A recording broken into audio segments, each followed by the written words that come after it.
রাজধানীর মিরপুর ১১ মিল্লাত ক্যাম্পের ৭ নম্বর লাইনে ভাই বোনের মধ্যে সম্পত্তি নিয়ে দেখা দিয়েছে বিরোধ। স্থানীয় সূত্রে জানা যায়, তাদের মায়ের ছিল ২টি ঘর। মা জীবিত থাকাকালে বলে যান একটি ঘর তার মেয়ে পাবে এবং আরেকটি ঘর ২ ছেলে ভাগ করে থাকবে। সেই কথা মতো ২ ভাই নিজের খরচে বোনকে একটি ঘর নির্মাণ করে দেয়।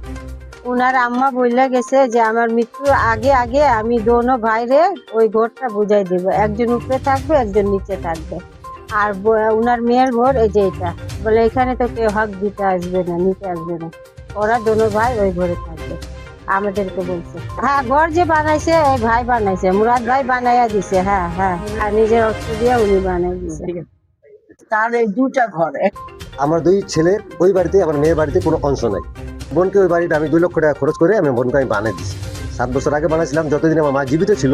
ওই বাড়ির ভাড়া অর্ধেক আমি নিতাম, অর্ধেক আমার মারে দিতাম। ঠিক আছে, আমার মায়ের অনুমতি নেওয়ার পরে আমি বাড়িটা বানাইছিলাম। তো বানানোর পরে যতদিন আমার মা জীবিত ছিল ততদিন আমি তার অর্ধেক ভাড়া তাকে দিছি, অর্ধেক আমি নিছি। আমার মা মারা যাওয়ার পর আমার মায় আমার বোনকে অনেক ভালোবাসতো। তার আত্মার শান্তির জন্য আমার বোনকে বলেছিলাম, আজ থেকে ঘরের মালিক তুই, আজ থেকে ঘরের ভাড়া তুই খাবি। আমি যত টাকা খরচ করেছি এই টাকা তোকে দিতে হবে না, ঠিক আছে, তুই জেনে সুখে থাকিস। তো যা ওখান থেকে যদি ভাড়াটা পায় তার কিছু হলে হেল্প হবে।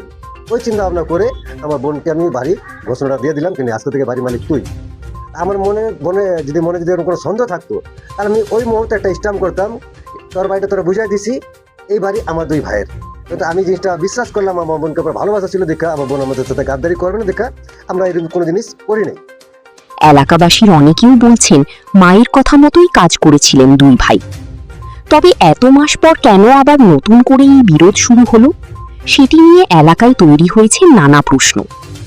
এলাকাবাসী প্রশাসনের দৃষ্টি আকর্ষণ করে অভিযোগটি সঠিকভাবে তদন্ত ও যাচাই বাছাইয়ের মাধ্যমে আইনি সিদ্ধান্ত গ্রহণের দাবি জানিয়েছেন। ওর ভাগের